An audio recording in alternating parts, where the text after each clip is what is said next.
Good morning, W.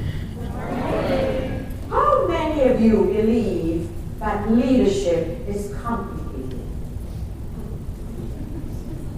Well, I'm glad to see there are some hands in the air.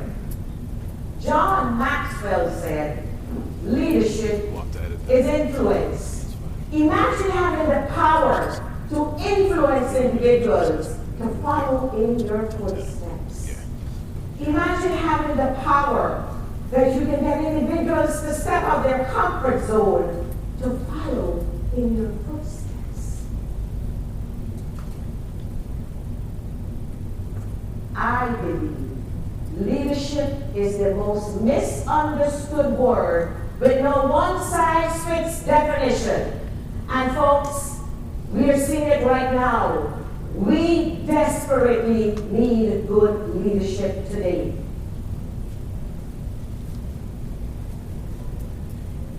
A good leader once said, I was not a Messiah, but an ordinary man who became a leader due to extraordinary circumstances. I am not going to tell you who the name of that individual is, because I want you to think about that, and you will revisit this time. I was an ordinary man, but I became a leader due to extraordinary circumstances. Today I want to share with you my steps, simple steps that I followed as a leader. And I'm going to use the word leadership as an acronym. First, good leaders know the importance of listening. If we do not listen to what is being said, then we can miss and forget and not understand the conversation. Listening is one of the most important art forms of communication. E, evaluate. Good leaders know that they need to evaluate what they're listening to. Because when we evaluate, we then make a decision whether or not this is information that we want to use. Is this information good for us, or is this just simple information? Most important, a good leader that listens is a leader that knows how to analyze the information that he or she has heard. And what do they do with that information? In that information, there are threats, there are weaknesses, there are strengths, and most importantly, there are opportunities. A good leader knows that when there's a good opportunity available, they want to do something about it. And what do they do with that information? What do they do with that opportunity? Do they keep it for themselves, or do they use it effectively? Know anybody that looks like this? Yes. So many of us are good leaders, but yet we try to hold on to everything. We want to micromanage. We believe that we can do everything ourselves better than the other person. So why not take the opportunity of not holding on to this, but to delegate, to give others an opportunity to showcase their personal skills? And when we do that, good leaders understand that we need to empower. When last have you felt empowered? When last has someone empowered you to do something? When last have you had the opportunity to showcase your skills? Several years ago, I competed in a speech contest. My topic for the speech contest was reach out and touch someone. Some of you may remember that slogan years ago. Some of you may be too young to remember it. But in my speech, I wanted to have a telephone that I would place on stage that would ring at a specific moment. In those days, we did not have cordless phones.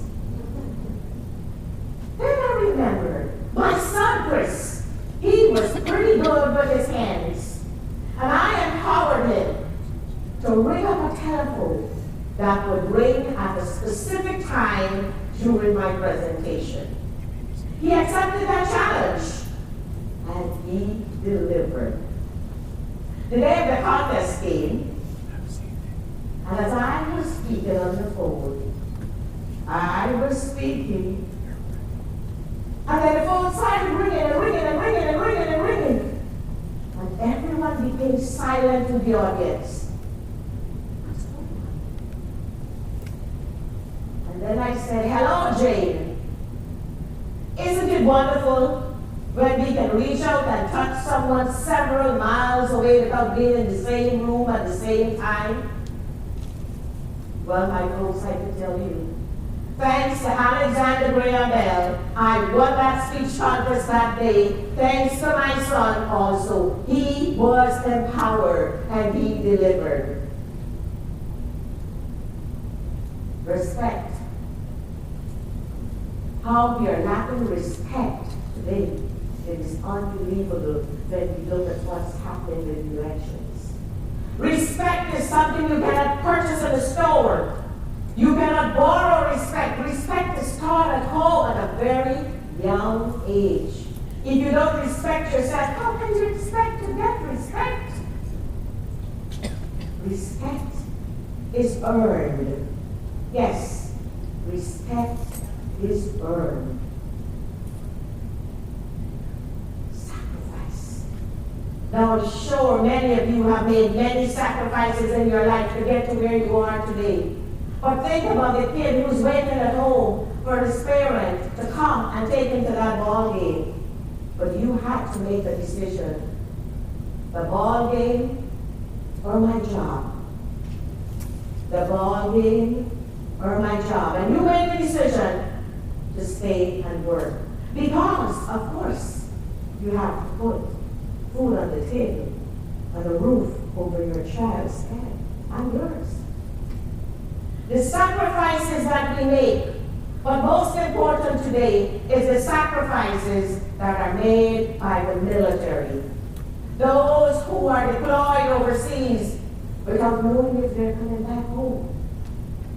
Several years ago, when my husband and I and our 3 kids moved to this country, I was a transfer with my company, Alico, which is a part of the AIG. But my husband came here and did not have a job.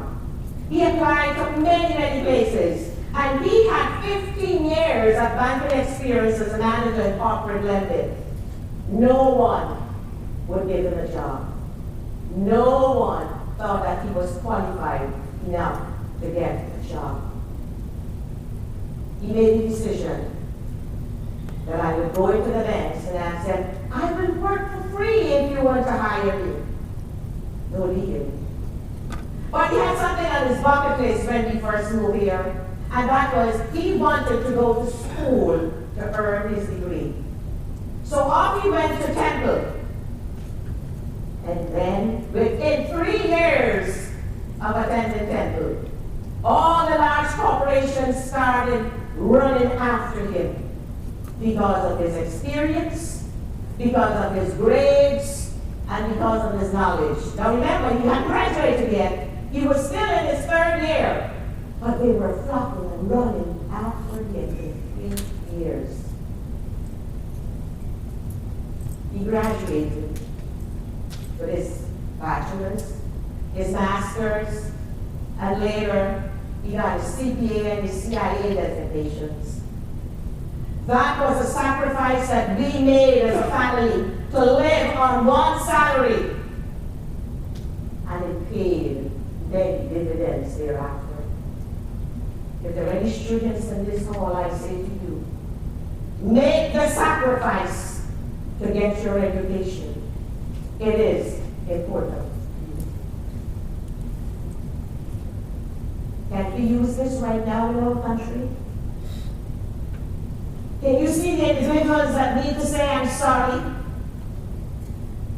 Can you see the individuals that are too big to use the word, "I'm sorry," to be humble? It hurts my heart when I look around or I listen to the news of what's happening. Humility, basic human understanding. to be able to say, I'm sorry. How many of you have ever seen Undercover Boss? Not many. I urge you, if you've never seen that show, this is your time to see that show. It's a show where CEOs, millionaires, presidents of large corporations go undercover into their own businesses just to find out what is happening. It's amazing to see the transformation of these many individuals with the tears running down their faces when they listen to the stories that are being told by workers of the horrid, the terrible conditions they have to work in, of the low-paid salaries with many families, of the many jobs that they have to take on in order to make ends meet. As a result of that show, today, many changes have taken place. Many promotions have taken place. Many individuals have gotten different positions that they never expected to get. Increases in salaries have taken place as a result of one simple show where the president becomes the janitor. And now they see for themselves what it really is like to be scrubbing the floors of their own businesses. I, for integrity. Honesty. Honesty is something we cry about right now. Everyone is talking about why isn't he honest? Why isn't she honest? Why aren't we all honest with ourselves?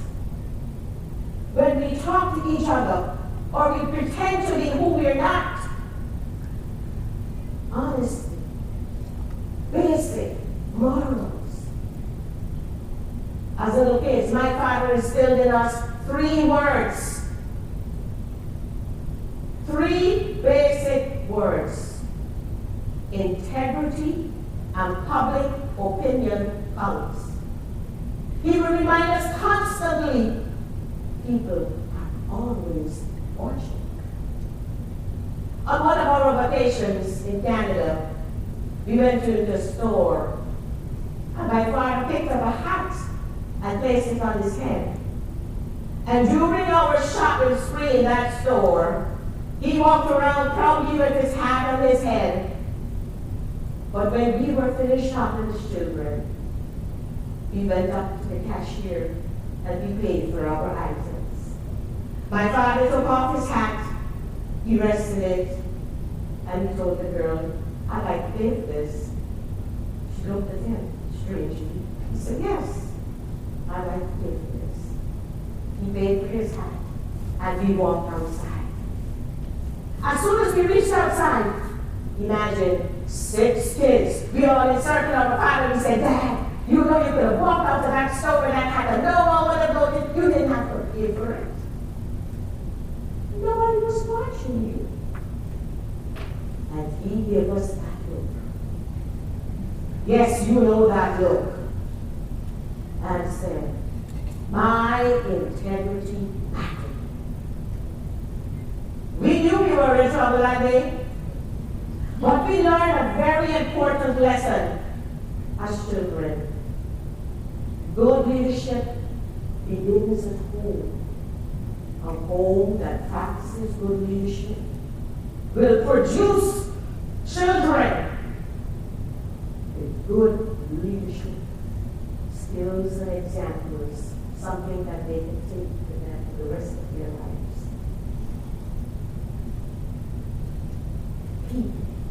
How many of you have the passion to do the things that you love to do? You remember the passion that Bernie Sanders showed when he was running in the election campaign? You remember the passion that he stirred up in the youths?